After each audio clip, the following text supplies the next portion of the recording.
Hello everyone, good evening. তো আজকে আমার জীবনের একটি স্পেশাল দিন। তো চলো বেশি না আমাকে একটু ঝটপট রেডি হয়ে নেওয়া যাক। আমি ফেসটা একটু ক্লিন করে নিয়েছি ফেস ওয়াশ দিয়ে।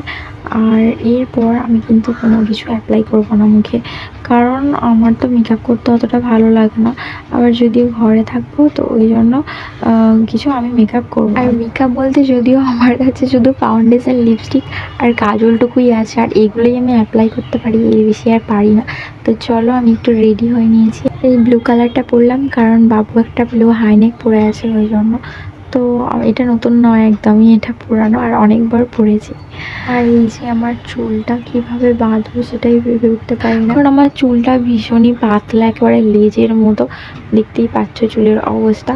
তো চলো ভাবলাম প্রথমে চুলটা একটু ছেড়ে নেবো, তারপর ভাবলাম না, ছেড়ে একেবারেই ভালো লাগছে না, যেহেতু আমার চুল একেবারে টিকটিকি লেজ। তো একটু হোস্টেল করে নিয়েছি ক্লিপ দিয়ে। তো আজকে আমার অ্যানিভার্সারি, দেখতেই পাচ্ছ কেকটা।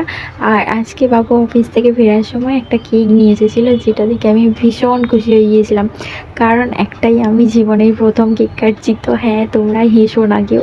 তো আমি এই জন্যই এত এক্সাইটেড আর এত খুশি হয়েছিলাম, অনেকটা খুশি হয়েছিলাম।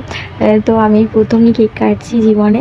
ছোটো থেকে কোনো দিন কেক কাটিনি। কেক কেটেছি এরকম যে জন্মদিনে ভাই একটা কেক এনে দিয়েছে ছোটো, এটাকে চামচ দিয়ে কেটে কেটে খেয়ে নিয়েছি। তবে যাই হোক, কোনো দিন ছুরি দিয়ে যে কেক কেটে সেলিব্রেট, এটা আমি কোনো দিন করিনি। যাই হোক, সেই ইচ্ছাটা আমার আজকে পূরণ হয়েছে, আমিও কেক কেটেছি। তো সবাইকে দেখতাম কেক কাটতো, তো আমার ইচ্ছা হতো যে আমি তো কোনো দিন কেক কাটিনি, আমি যদি এরকম কেক কাটতে পারতাম। না প্রকাশ করে আজকে সেই ইচ্ছাটা আমার পূরণ করেছে বাবু। আর হঠাৎই নিয়ে এসেছিলো, তো আমার খুব ভালো লেগেছিলো ওই জন্য। আর এই সপ্তাহটা জুড়ে এখন আমাদের বিয়ে বাড়ি চলছে বাড়ির মধ্যে। তো ওই জন্য আমি তো এই বছর কোনো গিফট নিইনি ওর থেকে, এমনিতে কেনাকাটি প্রচুর হয়ে গেছে ওই জন্য। আর দেখো, এটা কিন্তু আমাদের 4th অ্যানিভার্সারি। আর দেখো, আমরা এই যে টি শার্টটা পরেছি, এটা কিন্তু মিয়ামারি থেকে দিয়েছে দুটোই। আর এই কেকটার সাথে দিয়েছিল তো ফ্রিতে, ওর সাথে দিয়েছিল গিফট হিসেবে।